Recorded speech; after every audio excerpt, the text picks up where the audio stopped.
entreprise et ça la bien baya peut investir dans mboka na bango parce que bango moko baza ba congolais awa et ça vraiment idée moko très bon vraiment au président Azwaki. Il faut bazonga ils mboka na bango et toyamba bango vraiment avec très joie. C'est ça. Au moni maman ba oyo ba kenda na poto ba teksa ba mapanga papa na bango na ba maman na bango mingi na poto ba koma ba aventurier. Akia comme na poto akia ko sa na ambiance ya kolanda ba musicien na sima boya qui combatta bozala ki na oyo ya régime lekaki na lelo soza ki combatta boza na niveau nini botiko sala ba ambiance na poto lelo poto ekomi basi na basi babalana mibali na mibali babana siko bino pele ki combatta pe ko bana la pendenge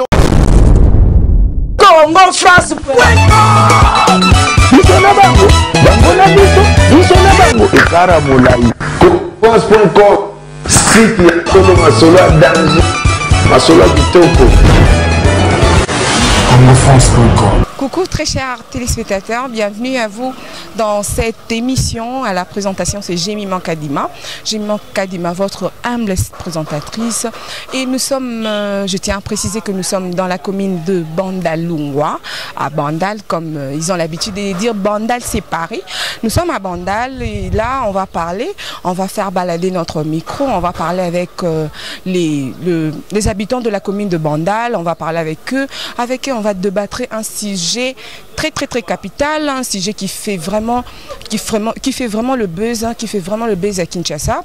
On va parler de ça. Bien avant que je commence, je dis un grand merci à mon boss, M. Didi Dipumba, un grand merci à BCBG derrière la caméra et pourquoi pas mes salutations à celui que j'appelle ya Papi le roi carte illimitée, formé la soukabilanga héros, sur sa boss il faut la base, même si monsieur la base a été élu, mais la base ne tombera jamais. Sous la boss il faut la base. Je vois la base de Papi le roi carte illimitée. Bon, je vois José Ndombele Showman, Aspéré, Do Junior Mosuku prêtre. C'est-à-dire Bandarana vie Basuki Sarana Lekia boss. Junior Mosuku prêtre. Il y a Djongonda Imen prêtre à monastère. Merci pour le soutien. Il y a Gauthier Mascotte, tu t'es fait plus voir, aux Kalaté, aux moins Alaté, tu as laissé un grand vide. Et mes salutations à Jordi Fwamba, les Fwamba, Yaba Fwamba. Mes salutations à toi depuis Ngwanzu, mes salutations à Ridi Gola. Ridi Gola depuis Ngwanzu, Ngwanzu n'a pas beaucoup nayo. Abi Mutana Fongola Ngwanzu, il a la monopole de Ngwanzu, Ngwanzu n'a pas beaucoup. Et si j'ai les lots, il n'y a rien d'autre que Madame le président Nabiswa Lobaki. Oui, certes, président Zokweïsa, président Zopé, ça va promesse. Et puis l'un de ma promesses, ils ont fait rage. Namato ya batu, naminokwa batu, nabakwa. Et ça vraiment sujet au Batbazo Lobela. Et c'est pourquoi on a voulu parler, on a voulu faire une descente sur le terrain, essayer de parler avec avec la population congolaise, la population de messieurs Félix Antoine Tshisekedi Tshilombo, notre président. À Sengaki naba réfugiés politiques au bazar na Libanda Mboka, au bazar en Asie, au bazar en Europe, à l'Amérique, au bazar partout. Il a demandé à tous ces gens-là de revenir dans le pays, de revenir et puis travailler. La question est celle-ci. Batouana so bazongi. Est-ce que Barozamsala ou permettre bango survenir on a besoin il y a famille na bango batika awa. On a un point mort soulever point à liboso. Deuxième point, est-ce que ceux qui bazongi est-ce que jusqu'à présent koka kozongi sa mapango ou famille na bango etekaka pour bango ba kende poto, on ne sait pas. Donc, on va essayer de parler avec ces gens, on va essayer de parler avec la population et eux, ils auront la réponse. Ils auront la réponse à Pesabiso. Est-ce que ce bande de bon bazongi, code bon à chaque fin du mois?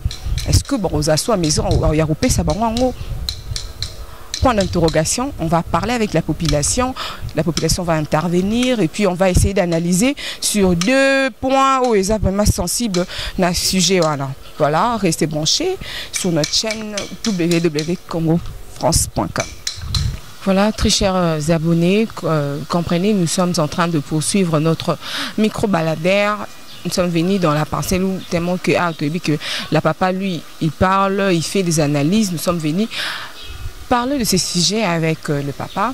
Voilà, papa, j'espère que vous qui sujet la biso, intervention à cause à la sujet na bino ndena qui est un sujet malamu ezali concernant ndenge président alobi ba o nyoso wazali banda mboka bazonga na mboka eza sujet malamu ndenge tolobaki que mutu nyonso azalaka na projet na ya bandaka na yango abandaki avant comme président azali na projet on a pétant comme président pe à maintenir ka projet na ye c'est que ikozala réaliser et loko nyonso mutu tanga bandaka ezalaka toujours na projet lokola lobi boye ezali que ekosalama puisque mboka na biso Congo ezali mboka munene ezali mboka oya pasité ke tokoloba keno lelo mboka to kenga pasi na pasité ezali mboka o lokola kende ko solo na ba investisseur wana lokola ba yebi Congo banda kala ba kundima kaka bakoya po lokola ba moni ezali oyo ya sika aye ba solo na ye bakoya bato baza libanda o bengami que baza ba nani ba congolais ya ba réfugiés politiques bazonga na mboka na bango les grands temps bazonga na mboka na bango oyo pe azana doute ya kozonga azela tala tangu ba société ngoko ya misale ko fungama ba koya ba ya kotala misala ekozala mais loko moko zoya koluka oza musala luka ozala na papier otanga otangi ozala na papier na yo okoza musala na yo ozala facile. Ce que la papier est compliqué la vie. Si quand on ezali awa ezali eloko moko kaka no tang bozoya boya na papier na bilo boko sala musala boko tanga okomona ezala clair et net. Mingi bozali kuna na poto oyo obengami ke bozali kaka ba comment on appelle ba combattant papa bozaki ba combattant ya oyo lekaki ya régime lekaki. Bogoza susu combattant ya régime oya leloyo sikoki combattant na bino ezali ndenge nini boya na mboka boya pe na makanisi bozana ngo ekozala malamu ya kosangisa makanisi bozana ngo na oyo yepa zana ngo soki tangu sur place ko bosana bo pesi pe makanisi na bino ekozala malamu pa yeba kosala musala na ye akende liboso po biso nde tozali na Congo tomoni ye tondimi ye tosepeli na ye bino bozala libanda boya tozala bomoko bozala moko papa na kati yo te mais eza bande ko belé pe baza na poto wana ba famille na bango ba teka mapa po baba na bango ba kende poto moi maman to papa moi na bango solliciter bango non na lina kende poto ba teki le pont moi na ke poto ba kenda pe il y a cela 20 ans ou soit 15 ans 10 ans et jusqu'à présent ba sombe na ba parents na bango ba mapangote et maintenant tant bande ko wana ba kozonga na Kinshasa nan basome ba parents la bango mapangote ba parents la bango ba espérer nini misala o ba kozwa awa ndé ko somela bango mapango misala ba zoki kuna isomela bango te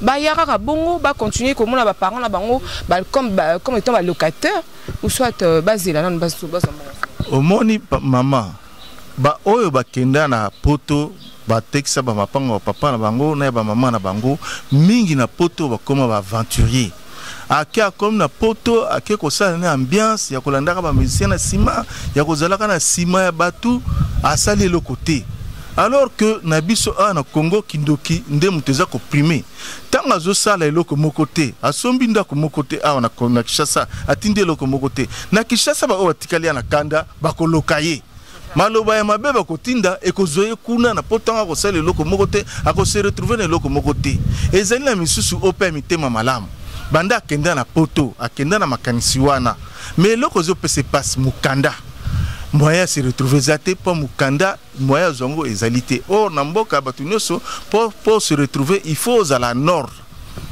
asali 25 ans azala mukanda te asali 30 ans azala mukanda te mususu pe moyen pe ya koya pe pa bo te moyen de transport ya kofuta billet wana ya pa boye ezate mais mususu ba longola soni otika bandeko otika baninga omoni ozana via ndengo wana otika mosi na bana luka zonga ozana bandeko bako comprendre yo ozana baninga bako comprendre yo apes exemple la zaki na muninga moko akendaki kuna na poto komaki ne ambiance ba refoulé tango eko zongawa a bengingana ka sai peut-être un voyage normal o ba refula qui tant na monier a lobi na ngana comprendre qui malgré tout ba réponse a pesa kangana tindi lettre na kotanga te po azana besoin na kabelika mbongo na vandi se na ndaku na nga pendant 6 mois aye awa avandi azui musala ya malamu abali azui boti na bana aye ko sala musala malamu melokati kai ambiance e oza sida akufi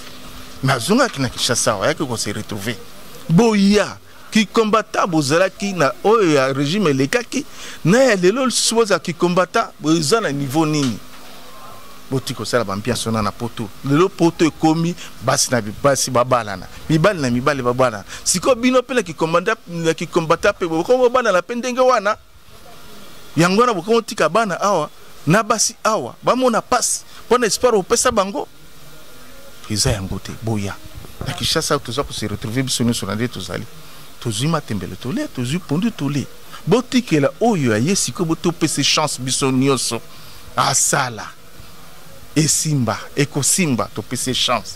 Merci beaucoup, papa. Et voilà, papa a intervenir peine à façon d'aller. Tu n'as pas intervention à mon sous awa.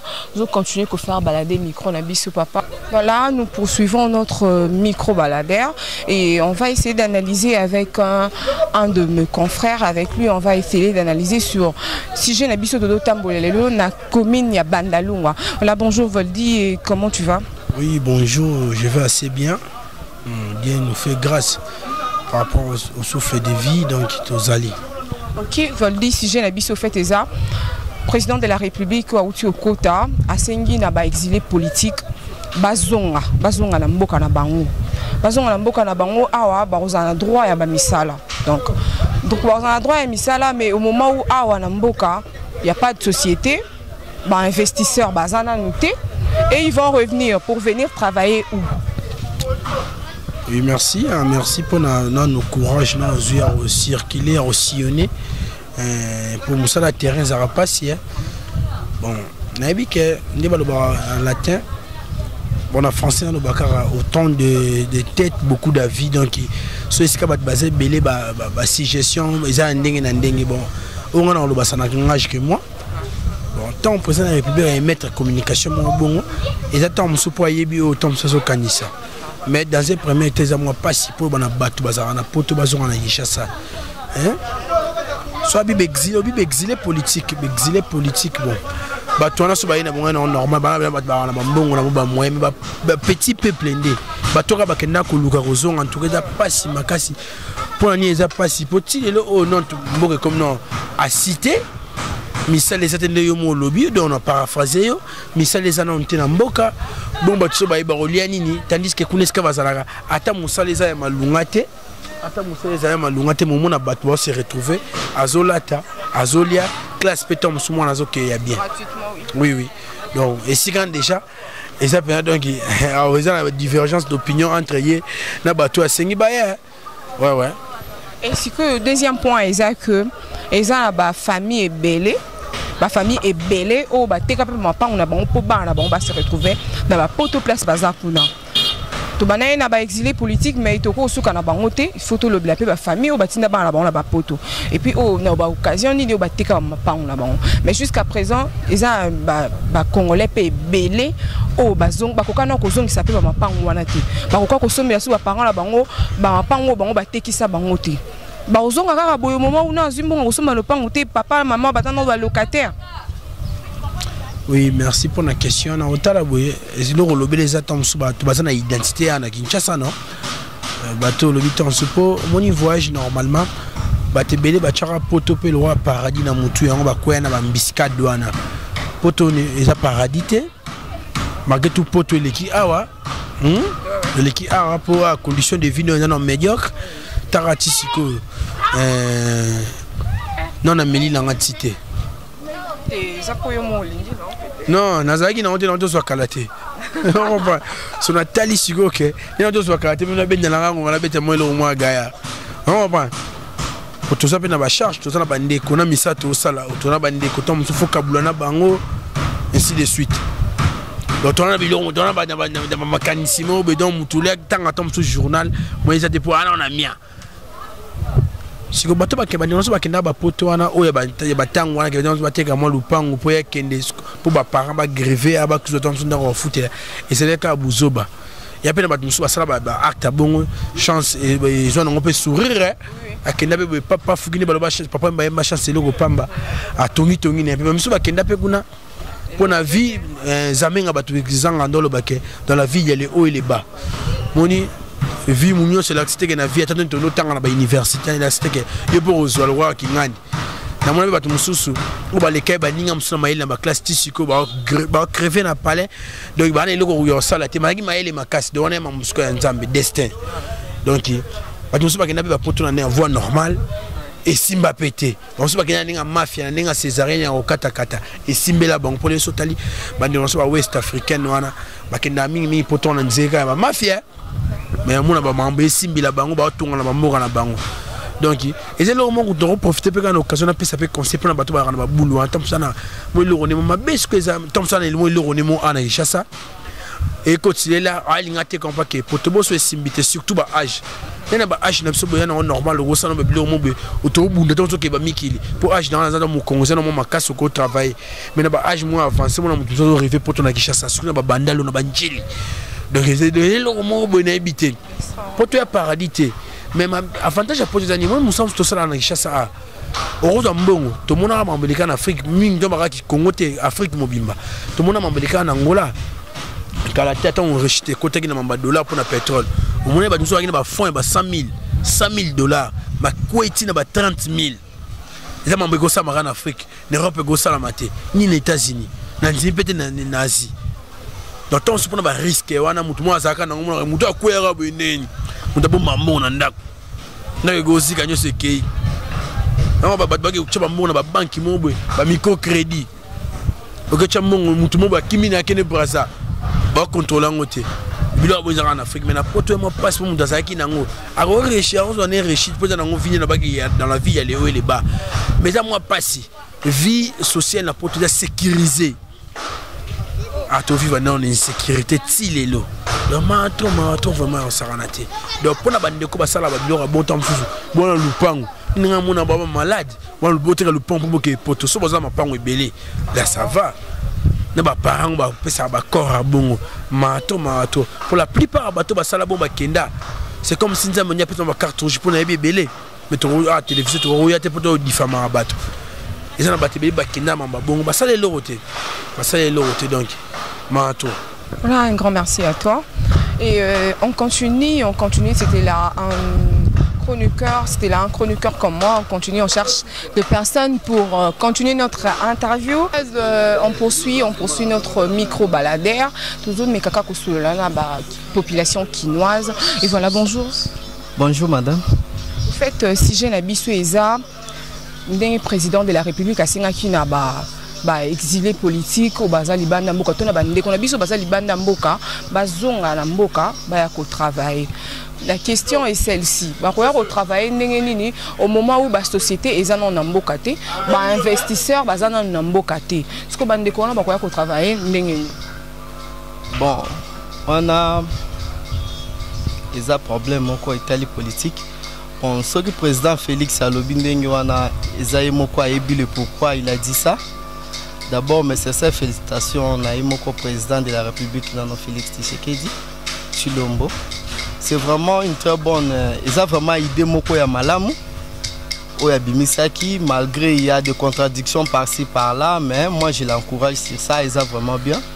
Concernant l'entreprise, la société, ils ont noté, bon, il y a déjà des entreprises qui sont ici, où ils ont fonctionné, et nous les savons bien. Mais il sait le pourquoi il a dit ça que bazo ngana parce que il y a des grands hommes congolais qui sont là dehors sans rien faire, ils ont beaucoup d'argent, bazo dépasser inutilement sans rien faire, sans investir. Mais ici au moins ils ont beaucoup na bango. Il faut bazo nga peut-être ba investisseur wana ou ba congolais tozo senga ba ya wana baza déjà na ba moyen o ekoki ko fungola peut-être ba entreprise. Et ils allaient bien baya peut investir dans mboka na bango parce que bango moko baza ba congolais awa et ils ont vraiment idée moko très bon vraiment au président Azouaki. Il faut bazonga Izamboka na bango et Toyamba bango vraiment avec très joie. C'est ça. Voilà papa. Et deuxième point, c'est que les gens bande comme soupe bakenda ba poto ana ba famille na bango bateka ma pan pour baké ba poto. Et monsieur soupe ba somba et puis ils appellent monsieur soupe ba somba na ba ma pan bande ko na bango bateka te. Parce que bango bazonga ndeni na Kinshasa au moment où ba parents na bango bazana ba locataire jusqu'à présent. Il y a aux soit un bon ensemble le pan ôté. À aux papa on c'est royamba bien. Bon, on a un problème familial, on est concerné bango, on a évité comment famille na bango fonctionne et je suis sûr et certain que c'est vraiment impossible que mutumora kenda poto pendant longtemps fanda kabui sans voir rien. Non là c'est vraiment impossible, je ne sais pas. Mais c'est que je crois vraiment qu'il est ici, à Tabazaba locataire, mais lui là où il est là-bas, Azana ba moyen ici au Congo, il y a des parcelles, ils ont des terrains, ils en ont vides, il y a des terrains qui sont vides et ça coûte moins cher. Et ça ne dérange pas, les parcelles sont moins chères ici au Congo. Papa, par exemple, on est la bandale, mais la Kinkola, ok.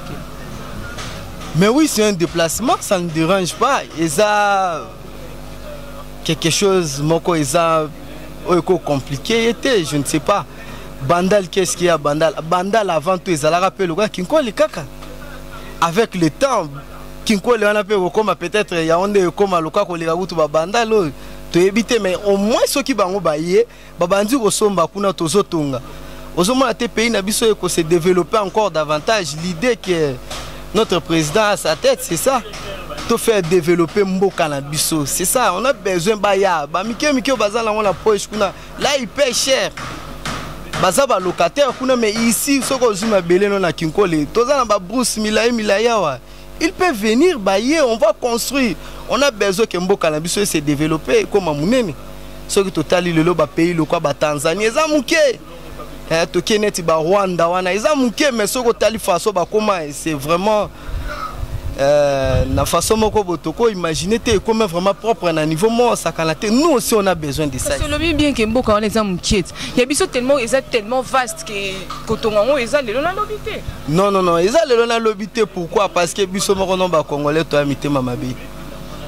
Biso moko ba congolais to amité mamabe. Moutavandi na poto, tali compte na ye, aza peut-être na ba 2 millions de dollars. Et ko tonga, on a kinkolité. Et ko tonga. Ce qui président Félix a bengi, batunyo so bazana ba poto ba wapi ba ya ayebi pourquoi parce que yé moko na koli kuna avant dans la bango. Asali bani na bane, c'est quelqu'un qui a grandi en Europe. Ayebi comment kuna ba évoluer ka, ayebi vraiment. C'est ça difficile au kuta mutumo ravani na poto azanyi mbongo. Non. Tout le monde a dit batinda bambongo ya bosala boy au moins na uti poto ya zo panza mbongo mais mbongo wana so akena Kinkoli ba terrain ezala ba $1000 ezali ils peuvent acheter ils commencent à construire on a besoin que Mboka se développer c'est ça s'il a vraiment donné cette idée là le baki en haut moi je l'encourage vraiment de na côté wana. OK, merci beaucoup. Relation quinoise à intervenir il y a de ceux qui au qui na vie contraire mais au bakoti ko lo baté donc na cause appel mon na bango normalement na za mon na bango fona lo bela bango devant bino et de là batumsusu au ba lobby en dehors il y a caméra ils ont dit que homme des vieillards exaté ba maison sociale exaté ba société exaté barozonga po ba travailler wapi ba condition ya malamu ezate banda ko batongi ezate so banda ko eza na condition bien ba kino oasis ba cité ba sala wana c'est eza trop cher tant bino botango trop cher mutu aye ndeti ko bandela vie na ya zéro mutu wana musalanga ofuboko futa combien pour akomasu ko survenir na ba besoin parce que zala nango pe mutu ko zali pe la poto kuna ayebi to comme na ba fin du mois boé allié na pe téléphone tu l'appelles vous l'appelez comme ça son numéro ne passe pas si go a commis na bango à 0 mètre donc bayebi ke ya kingani avant na bandal par exemple ou soit maman avant na masina c'est matin midi soir que ses frères et sœurs vont commencer à venir chez lui hein, pour demander de l'argent et voilà. Et puis on peut c'est une initiative, il y a président de la République Bazali, on peut bazala bango contre Bazali. Et puis dès quand le bara, il y a ma bébé copier, il y a ma bébé boaka, il y a ma lame beau copier, pardon, excusez-moi. Beau copier il y a ma lame, si il y a de ceux qui sont intéressés, besoin hein, au travail la président. Ce qu'ils appellent au bazan à vie contraire. Bon vendre botel non musika, botala, soyez au Simba, vous revenez, soyez au Simba te. Botalika comme ça vous aurez raison de ne pas vouloir venir, de ne pas vouloir retourner au pays. Et voilà micro baladeur na biso de comme vraiment na souka micro baladeur na biso Congo France to mesana ko pesa bino musala ya malamu to mesana ko zala wana à la recherche et actualité. Donc tu es là tout na commune na Bandalungwa, les beaucoup vous constater to za na Bandalungwa, Bandal c'est Paris. Nous sommes à Paris. Né ba na Bandal ba le Baka. Nous sommes à Paris et c'était un grand honneur pour moi de pouvoir vous présenter cet élément. Je vous dis un grand merci de nous avoir suivis. Un grand merci à vous d'avoir choisi Congo France pour vous informer. Et moi je vous dis bye bye, restez branchés. À la prochaine. Ciao. Congo France.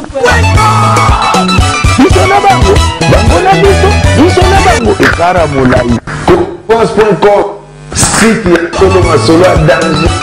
Masolo Kitoko. Congo France.com